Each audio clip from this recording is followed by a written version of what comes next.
The ultimate weapon in the info war would be so secret, so invisible, so undetectable, you would never know your mind was under attack.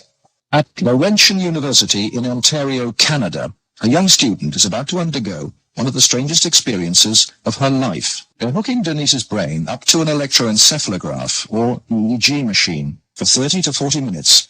This will monitor her brainwaves. While these electric coils attached on either side of her head will immerse her brain in an electromagnetic field. Her brain actually completes the circuit between the two coils. The field pulsing through her brain is less powerful than one given off by a digital clock radio, but acutely controlled and focused at specific parts of the brain, it will open Denise's mind to outside suggestion by this man. Dr. Michael Persinger is a professor of psychology and neuroscience. He is designing ways to put the power of mind control to good use. Dr. Persinger's research focuses on brain trauma. He uses carefully controlled doses of electromagnetic radiation to induce relaxation and alleviate pain. So what Sandra did was to initiate a opiate releasing pattern. That's a burst firing field that was stimulated once every 4 seconds. And that produces relaxation and a very pleasant sensation. Similarly, using the appropriate field, we can induce fear and apprehension, but clearly that would be unethical in that setting. Dr. Persinger's tests suggest that carefully programmed electromagnetic frequencies can tap into individual brains and influence people's emotions. The cognitive processes of the human brain are really quite simple. And if you understand how they work, you can make entire populations think and decide no matter what you wish. Many experts are skeptical of such an Orwellian scenario, but Persinger thinks the implications are chillingly real. Suppose you generate a field that produces fear, fundamental fear, in large numbers of people.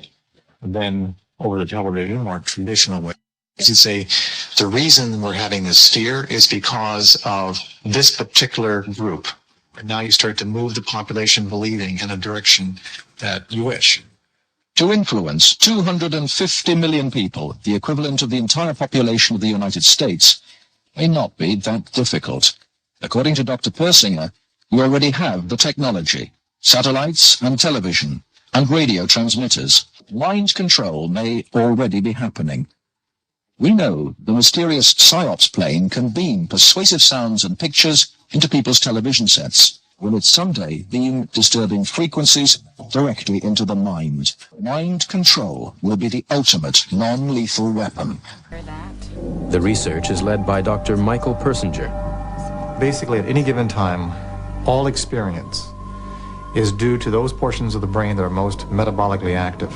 If we can simulate that by applying complex, meaningful magnetic fields to the brain, we can also induce those experiences. If you stimulate the deep portions of the temporal lobe, so you can get very, very vivid imagery, and the emotional commitment or the emotional sensation that something is profound, real, cosmically real, and personally significant. These experiences are so strong, they're utterly real for the person who has them. They can be as profound as a religious conversion, yet we can generate them with a machine. These mind games are beginning to shed their secrets.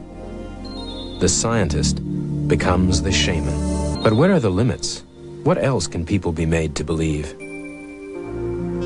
But one thing that's really clear, you can control the person's experiences, and they don't know they're being controlled. And they don't know they're being controlled.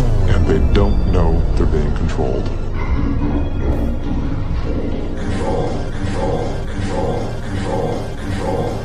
Science.